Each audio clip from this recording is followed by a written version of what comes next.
This is Kevin Harlan alongside Greg Anthony and Clark Kellogg. It's out on the road tomorrow as the Knicks wrap up this home stretch. And the continued absence of Julius Randle, the story for them.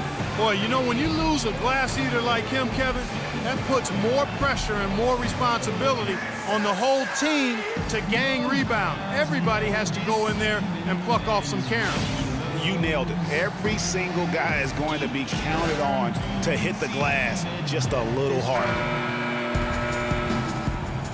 Get a nice clean game, huh? It'll be the Knicks off the tip. Calderon with it. And so the ball out of bounds. Hibbert touched it last. Last season ended with the Knicks pretty much packing it in, but Clark, it didn't start out that way. You know what? Not at all. I mean, the Knicks were picked by many, Kevin, to be a playoff team last season. Clearly, things did not go as planned. Oh, that is just weak defense there. I'm pretty sure that was not the plan to give him those kind of baskets at the hoop. We've got a chance here to set the floor, courtesy of Gatorade, all fueled up and ready to go for this one. Taking a look at Los Angeles. They've got Roy Hibbert. Nick Young is out there with Brandon Bass. Then there's Kobe. And it's Russell in at the point. Now here's Calderon. Following the shot by Roy Hibbert. Aflalo with it. He's picked up by Russell. Calderon, no good. On defense, New York. They put up a nice win against the Bucks the last time out. Yeah, struggled to shoot the basketball in that game, but still found a way, if you will. I mean, they had to pick up the slack in a lot of other areas, and they did. And, Greg, you know, not too many teams are going to win shooting that poorly from the floor. So, I'd have to say it says a lot about them as a ball club to win with that poor shooting performance. Now here's Hibbert. Following the miss by Carmelo Anthony. It's Hibbert with the drive. And foul called as he misses. He'll go to the line and shoot two. And guys, looking at Roy Hibbert, just a mountain of a man, listed these days at about 7'2", 290 pounds, with a wingspan of a pterodactyl. I mean, a true game changer inside when he's motivated and on his game. All right, now, gentlemen, two shots. Two shots.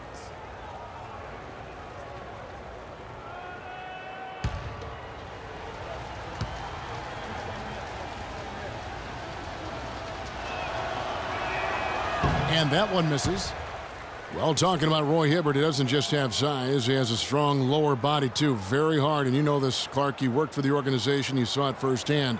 Very hard to back that guy down in the post. Yeah, and for years he's worked on ways to complement that size with improved training and footwork, even indulging in MMA one off season.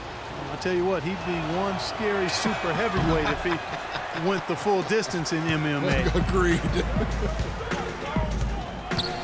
And who has been a greater enigma than Roy Hibbert, a guy who can look like an all-star Clark one game and an undrafted free agent the next? Yeah, it's pretty amazing the kind of swings Roy has had. He's been really good at times. Sometimes he gets in his own way with overthinking things, but I think he's got everything he needs to be an upper-tier center, upper echelon center. Just has lacked consistency the last year or two. Good. How in the world did they let him get that wide open? Here's Young. He had a 12-point outing in their last game against the Nets in Brooklyn. On the wing, Bryant. He's guarded by Aflalo. And Young kicks to Bass. Here's Russell. First shot, first basket. He's out of the blocks fast. And on the topic of Hibbert, he was an enigma in college, had a very encouraging junior season, looked like a future lottery pick, and then that uninspiring senior season, which kind of dropped his draft stock considerably. And that one's good. You know, the defense was lax right there, and he's able to make them pay. Lakers trail by 4. Let's go quickly over to Doris Burke for an update. Kevin, I had a chance to talk with head coach Kurt Rambis. They'll be up against one of the true giants of the league in Roy Hibbert, and he talked about how impressed he is with Hibbert's dedication to improving his game, saying he's gotten better year after year, and now is one of the guys you have to account for really at both ends of the floor. Defensively, you've got to get low and try to root him out of the paint, and then on offense, we'll probably look to put him in pick and rolls to test his mobility. Seems like a smart strategy, guys. We'll see how they do. And as always, Doris, thank you.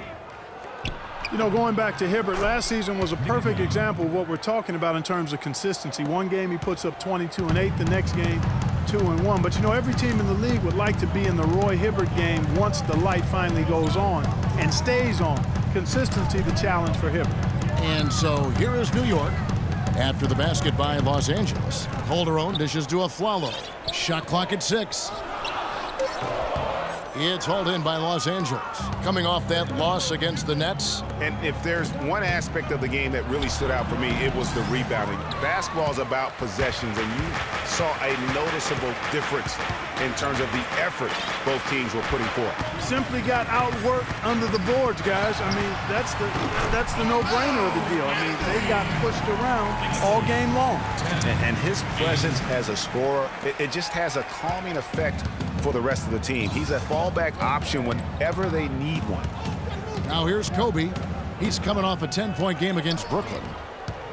Lakers passing it around. Shot from 16. And the rebound goes to Lopez. The shot's there for him, and he's got to take it. I don't care if he doesn't convert. That's a shot he has to continue to take.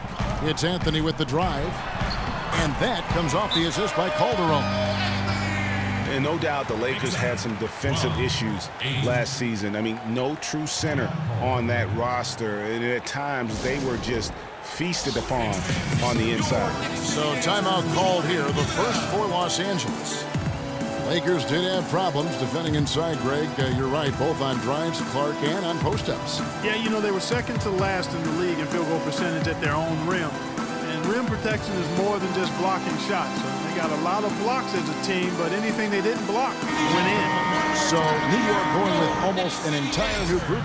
Kyle O'Quinn, he's checked in for Lopez. Williams comes in for Porzingis. Lance Thomas, he's checked in for Carmelo Anthony. And it's Tony Wroten in for Jose Calderon.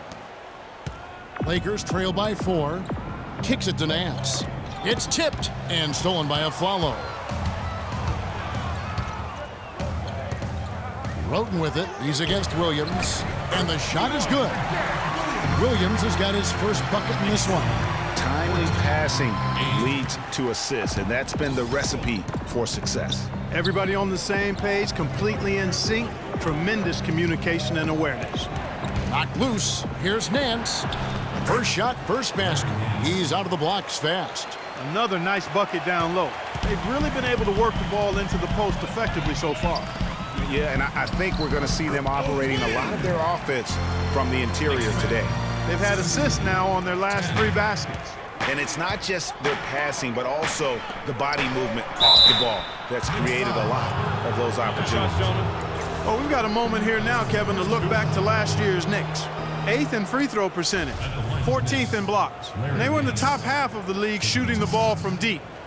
Average to pedestrian, but still fairly effective from there. And you look at their free throw percentage, not to be overlooked. I mean, this was a team, I thought, that did a really good job of taking advantage of their opportunities.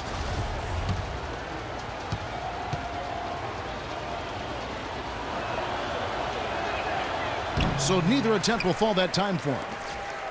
The Lakers weren't very good at all last season, Clark, and they just didn't have any teeth in their road games. Well, you know, they shot threes on the road well, Kevin. Top percentage in the league, as a matter of fact. Still, they just couldn't hold on to leads. Shots good by Clarkson. Just a great job of attacking on the break. Yeah, you know, exploding to the basket like that, Greg, just as soon as that ball was going the other way, that's exactly how you want to do it. O'Quinn can't hit. Lakers trail by 4. Just 1 second between the shot clock and game clock. Here's World Peace. Used the shot fake to create the angle, but couldn't get it to fall. Here's Wroten. And he wills that one in, sinking right through off the back iron. Well, he knew how many inches he had over the guy. I mean, let's face it, good decision to just rise up and take the jump shot. Here's Kelly. Off with the layup. And that concludes the first quarter of play. Knicks lead by 6. And don't go away. We'll be back with the action for the start of the second quarter in just a moment.